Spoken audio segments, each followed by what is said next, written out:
Every club. Every day. The Global Sports Podcast Network. Hello and welcome to Beyond the Pitch, a daily women's football podcast brought to you by the Global Sports Podcast Network. I'm Briony, as usual, and I'm joined by my co-host Raj. Evening, guys. How you doing? You alright? And today we are excited to be joined by Jon Dawe, an FA coach mentor and assistant manager of Argyle Women. Hello, Jon. Hello, guys. You okay? Yeah, good, thank you. Really excited to talk to you today. Obviously, through our podcasts and on the Global Sports Podcast Network, we obviously go a lot into the growth of the women's game, the future of it, and etc., etc. And someone like yourself who, to clarify, works predominantly in developing coaching on the women's side of the game as it stands. Would you mind giving us a little bit more around kind of your background in coaching and what you currently do in terms of the coach mentoring? Yeah, sure, absolutely. So I started my coaching journey when I was about 30 on what was the old level 1 qualification. That was probably down to the fact I realised that playing days were coming to an end. Did a lot of my early coaching within the boys' game, involved with Argyle at the development centres. That progressed to senior level in the men's game with a club called Launceston, playing semi-professionally down in Cornwall. That was a player coach role. And then obviously on the back of that applied for a part-time role as a coach mentor with the FA and undertook that role for 7 years until COVID sort of shut the programme down. And more recently, probably for the last couple of years, was fortunate enough to get a role in the FA Women's High Performance Centre based at Plymouth Marjon University. And obviously the remit of that is partly to identify female coaches with potential, providing them with So their own coaching journey, which is a really rewarding role. So yeah, that's kind of a slightly brief overview of my coaching journey. Yeah, I think it's really, I'm sure we'll probably plan to discuss it a little bit more, but the Women's High Performance Centre here, like, massive for me, like, to be able to come to a university that offers it, because it's one of 10 nationally, isn't it? That's right, yes. Yeah, really, really helpful in terms of that. So what would you say use the word inspired, but what would you say inspired you / motivated you in regard to going into the women's side of the game? Obviously, you were given the opportunity to do it, but would you say it's something that you were interested in doing? Yeah, I think it was, because I'd reached a point where my sort of coaching commitments had ended, and I just wanted to sort of try something a bit different, if you like. And a colleague of mine at Plymouth Marjon University, Chris Matanka, was also an FA coach mentor. And we had a conversation, and he said, have you considered coaching and supporting in the female game? And I started off by just doing some coaching at the Plymouth Argyle Development Centre with female players. Really enjoyed it. On the back of that, I was asked if I'd be prepared to go in and provide some match day support for the Plymouth Argyle women's team in the National League, and just was made to feel extremely welcome. And it was just something new and fresh, and really enjoyed it. And kind of 4 years on from that, I'm, touch wood, still involved in it to this day. Yeah, I think it's really like being around on women's match days and that, it's really clear the environment that's being created within the setup. I mean, how would you say that the FA's maybe more recently changed its approach to coach education in the women's game? Because I'll let Raj add in a moment, but it's, to be blunt about it, is a massive... being a woman in coach education comes with its additional challenges. I think you'd agree, Raj, from experience. Yes, yeah, 100%. It's a fantastic role, but challenging at the same time. But not through the actual coaching itself, just more opportunities wise and being heard. I'd say is one of the biggest challenges I face as a female coach. Have you got any examples? Um, yeah, I mean, and again, it's hard to explain because it's not one example isolated. It's the whole journey. So it's the whole journey from start. So, for example, initially when I was from doing my FA level one, I did the old FA level one coaching badge, which was face to face, and I was the only female within that. And again, it was just sort of a very kind of laddie environment and very kind of, there wasn't really any considerations of emotions of female players and female coaches and different perspectives from the female coaches. It was just kind of like man up and get along with it. And I just had to kind of like go along with the boys, or I just wouldn't be like considered as a coach. It's hard to explain. Yeah. But then that was sort of when I was about 16, and kind of like over more than 10 years on, I've done my UEFA C recently.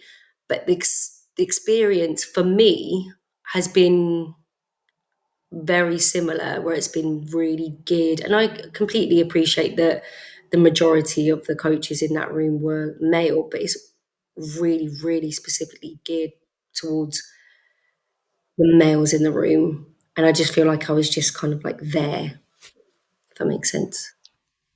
You got anything to add to that, John, in terms of maybe how the approach is somewhat changed through coach education? Yeah, I think, and a lot of it would link back to the sort of female game strategies that the FA have implemented. So the one inspiring positive change, which covered from 2020 to 2024, there were some Yeah. really interesting statistics that came out on the back of that. And in terms of sort of participation, I think there was a 56% increase in the number of women and girls playing football, which was fantastic. Because for me, you've got to develop that love of the game at an early age. And that's not to say you'll go on to play. You might go on and coach. You might go on and volunteer. You might be a referee. So there's lots of different opportunities that sort of young female players can aspire to. And also, I think one of the results of that strategy was that there was an 88% increase in the female coaches that were being actively developed. And that's through various means and things like the mentoring program, community champions, those kind of things where females can get that support to I guess have the confidence and feel safe and comfortable in an environment where they can develop. And then obviously more recently in October of 24, the FA, obviously because we've gone past the 2024, which was the end of the previous strategy, they've now gone for the reaching higher strategy, which covers 2024 to 2028. And I think again it was things around delivering more opportunities for young girls to play. So for example, sometimes the first contact will be via PE in a school. So the aim of that strategy is to try and achieve 90% coverage across schools to get that participation rate high. So I think it's an ongoing process, but I certainly take on board Raj's point, and from my own experience of recently being on the UEFA A license course, out of a cohort of 35 people on my particular course, there were only 2 female coaches within that 35. But I again, mean, put it this way, to my knowledge at the moment, I don't know of any other women on this B licence here this time round. no. And I think, I mean, we might touch on it a bit later on, but I think in my experience of working and supporting female coaches, I think a lot of that comes down to, I've done my UEFA C, but I can't possibly go and do a UEFA B because I'm not good enough. That's how I feel at the moment. And I just think, we've got, the role I play in the mentoring. I think you've got to try and instill that confidence in these young female coaches and say, you absolutely can do it. I've seen you demonstrate how you can coach. Believe in yourself. Go out there and put yourself forward for it. I think sometimes in my experience that don't get me wrong, I've got to a point where I've coached long enough and I've got to a stage where I don't care enough as to what people think. But I definitely think there's this worry as a woman.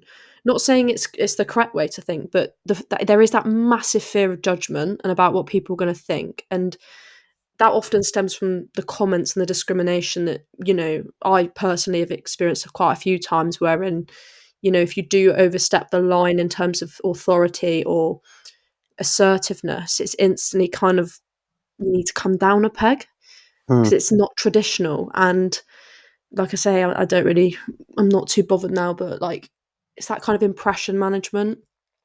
And like you say, it's that, why would I possibly go on to do my B license because I'm not good enough to do it kind of thing. And I mean, I've been a C license, or I did the level 2, watched over 4 years ago now. And I know a lot of people go into it a lot quicker than that. I mean, there's obviously arguments for and against taking time with it once you've gained a qualification. But I think it's taken me up and like 4 years to apply, just because I think the word UEFA B sounds really big and really daunting, and it's really blown up to be really something really, really big, which it is. It's a big deal, but actually, I think it's recognising that male or female, it's just building upon again.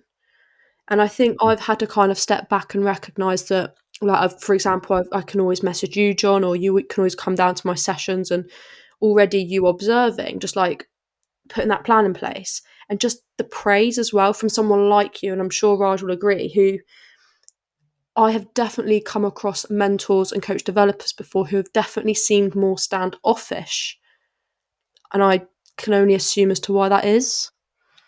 I just hearing what John just said at the end of at the end of that there, wherein he said we have to be, as coach developers and mentors, encouraging these women and saying you can do it. The opportunity is there. Without being too dramatic, that made me feel better in an instant because I haven't heard that at all. So it's really nice, but to have that across the board would be fantastic, and would in turn mean that we wouldn't have fantastic coaches that are super capable. For example, Briony waiting 4 years to do that application because along with building the experience, they've also been given the encouragement as well. Because I feel like you've had to build 4 years of worth of experience to try and prove to yourself and other people that I am worthy of this and I am worthy of applying for it. I am going to do it, because you could have done so much fantastic work in a year and a half to years and been absolutely ready for it. But I bet there was something in your mind that just thought, no, I just have to do a bit more to prove to other people that I deserve a place on this kind of thing. Because that's the kind of mentality that I have. Yeah, and I think, like I say, it's getting past that initial barrier of not being as bothered as to what people think. And although I come across quite confident, believe it or not, I am very anxious about going into my B license just from that perspective. If I get on with the blokes now, with the guys, it doesn't bother me, but I still feel very outnumbered. And I remember how that felt on my level 1 as a 16-year-old girl in the room, only female in the room. As an 18-year-old girl doing my level 2, the only female in the room. And now not only am I going into it likely to be the only female again, but it's also a UEFA B license.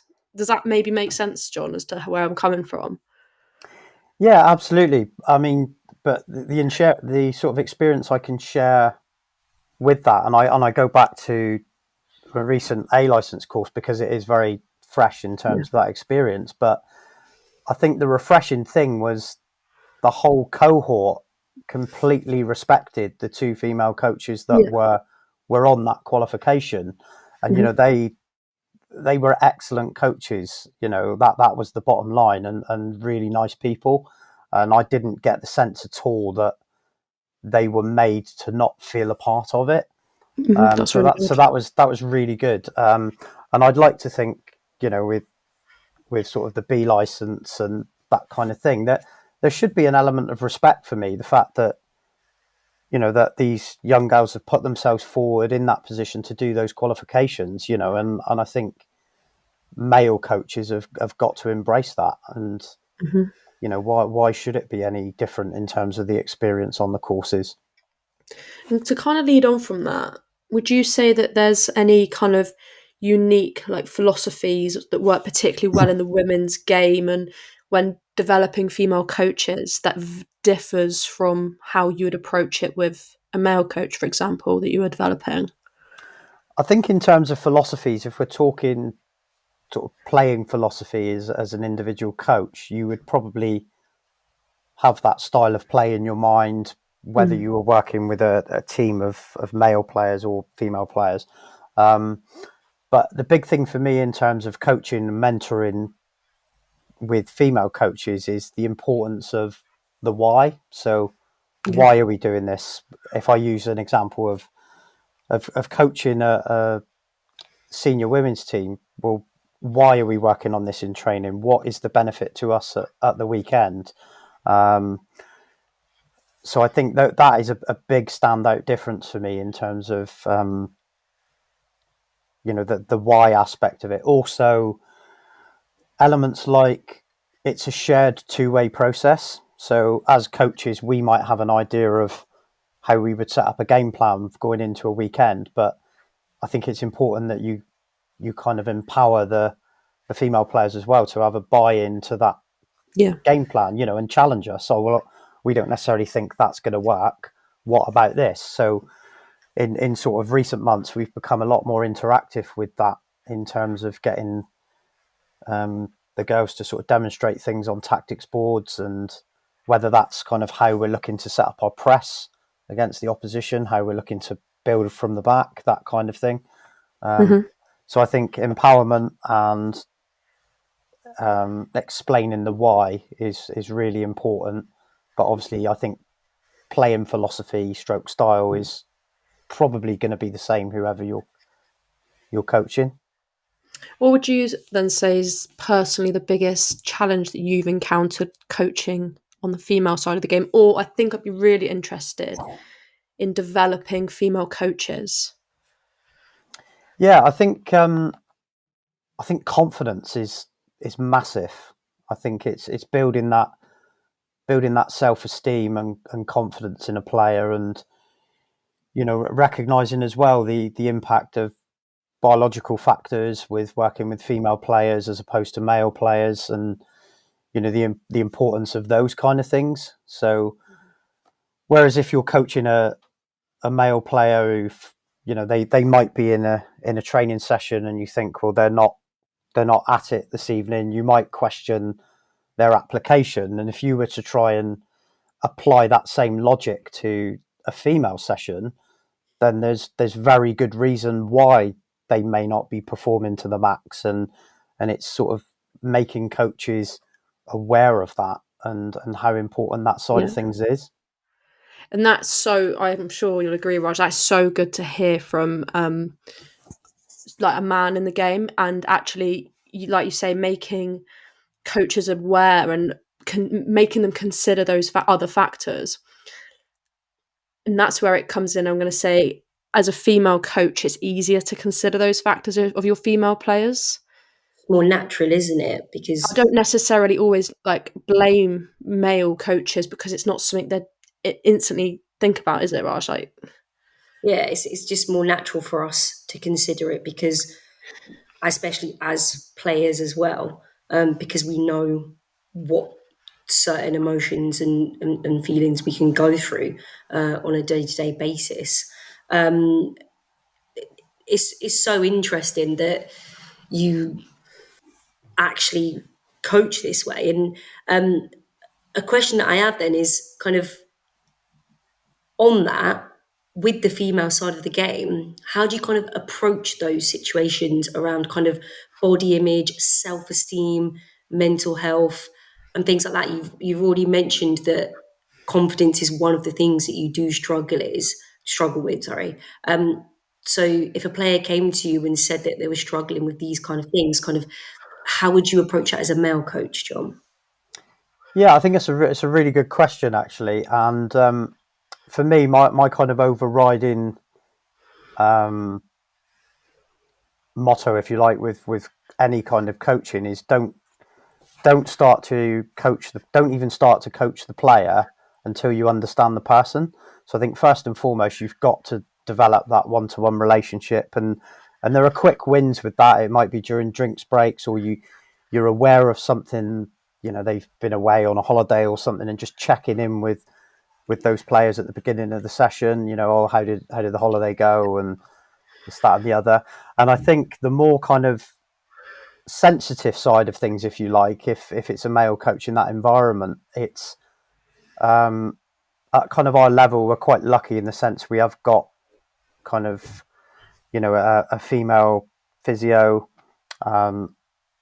numerous coaching staff, and it may be that the girls wouldn't want to come to us as male coaches to explain things around menstrual cycles. So we've got that's kind of logged via Emily, our physio at the club, and then by having that knowledge and understanding, then if a player, as I've alluded to earlier, is potentially not performing to their max at a training session, and it's not necessarily down to them having a bad attitude or application, there's solid reasons behind it. So I think it's the players having to have, I'm just trying a way of articulating it, is players might have better relationships with certain members of the coaching staff, and it's kind of almost working out which coaches are best to address certain situations. Does that make sense? 100%. Yeah. The way it's communicated, and then you can manage it as needed, kind of thing. Yeah. Yeah. I mean, that makes sense. it goes slightly away from this point, but I'd be interested to know, Jon, your view on why do you think there are so few female coaches at the elite level? I mean, there's obviously the structural element of it, the systemic element of it, and it's a given that. I mean, I don't know. Is it as simple as we aren't getting enough through the coaching pipeline, i.e., because they're not confident enough to do so, or to hit the B licenses and the A licenses, or is there more to it than that? Is it actually a allocation and recruitment limitation? I think it's I think it comes down to opportunity and building up those experiences, because I think in terms of some statistics I saw recently, I think only out of the 12 WSL clubs at the moment, there are only 5 female coaches. I think in the 2023 Women's World Cup, out of 32 coaches, only 14 were female. Only 30% of them are. That's right. So, yeah. But I do see signs of that changing. I mean, I think it's a good thing that we've got sort of Serena as our national coach for the Lionesses. I think that's a great place to start. And also, we've seen evidence of progression at the other levels. So, for example, if I use Lauren Smith as an example, Lauren was Bristol City's head coach for the women for several years, and has now progressed on to being the head coach of the Lionesses under-19 side. So I think it starts from the bottom in terms of providing coaches at the beginning, female coaches at the beginning of their coaching journey, with that confidence and belief that they can do it, and providing the right support networks around that to move them along the line. And then I think naturally there are places like the Women's High Performance Centre with where kind of aspirational coaches that are showing potential can then be signposted into kind of various roles. Is that what can the high performance centre, spark the links with almost entry routes into more levels of prestige or levels of elitism, would you say? I think it can certainly support coaches along the coaching pathway, and then naturally with having those higher level qualifications, if people have got aspirations to go into the higher levels of the game, then I think it can support in that sense. But also, things like CPD opportunities and being able to go into some of these championship level or national league clubs and kind of get to experience what that environment is like, and it's, I guess, in a sense, networking helps as well. Yeah. Often, I hate to say it. I mean, me and Raj were recently having a conversation about this, and recently had a conversation with director of football here. I won't name names for the purpose of the podcast, but you'll know who that is, John. And it is often in football, unfortunately, with coaching at the moment, it's who you know, as opposed to necessarily, and how often times is it that you've got your foot in the door of a club and a coaching opportunity comes up and they've seen a bit of you before and you get the opportunity to step into the shoes and have a go, and that's where the roles come from? Yeah, Would you agree? I think there can be an element of that, and that exists as well in the sort of male game, for example, because if we've seen it happen time and time again, that if a manager loses his role, very often a new manager will come in, and with that will be their own backroom team that follow them up and down the country, dependent on what job they get. But I think just using the emerging talent centres as an example, I think there's real good opportunity now for female coaches to get involved at a good level of the game.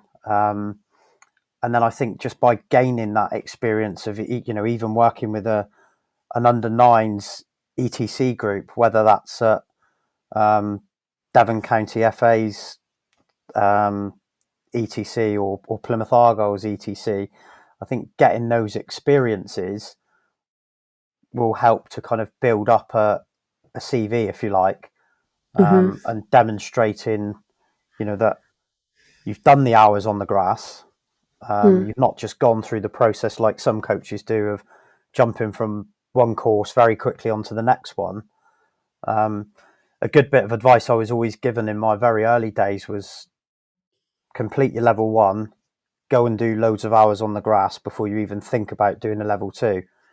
Do your level 2, go and do loads of hours on the grass before you even consider a UA for B. And it's so true. So I think if you can document those experiences, I think it stands you in better stead to then apply for some of the roles. And I think with the growth of the women's game in general, I think there could be some real exciting opportunities in the future. I really do. And I think, I'm sure Raj will agree, that it's just hoping that more of these arising and opening of door opportunities that are coming up are given to female coaches more. And traditionally we see male coaches fill the roles quite quickly. Yeah, and I was just going to ask John. He kind of answered the question around what sort of advice you'd give an emerging female coach that wants to kind of have this in a career and go through the pathways. And we've touched on the fact that in participation wise, it's grown so much, women's football. But we now, the reason Briony and I do these podcasts and do what we do is because we want to have the same effect on coaching for females as well. And we want to grow that just as much. And I know you said about confidence being a key part in growing as a female coach, what are the key elements that you would say that you need to have and that you can't compromise on if you want to grow as a female in this coaching industry, which is competitive and already challenging as a female? What would you say the key ingredients that you need? I think key ingredients for me was, as I sort of mentioned before, get the hours on the grass, have the belief in what you do, go and watch other coaches work. That's a good one. Yeah. In my experience, you know, sometimes people are afraid to say, "Can we come in and watch a session or something?" And you know, a lot of coaches are very open to that in terms of sharing ideas, pool knowledge with people, look for resources online which will give you ideas for session plans. I guess what I'm saying is be dedicated towards your own continuing professional development.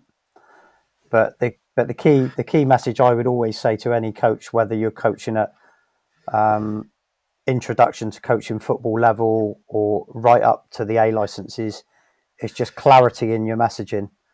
So in your sessions, be clear about what it is you're going after, explain to the players the reason why, and also reflection is another one. So to be a reflective practitioner in the coaching world is like so important. Yep. And I think having that belief that nobody will ever put on the perfect training session ever. There will always be something. So rather than beat yourself up about it, reflect on the session. Right, actually thought that went well.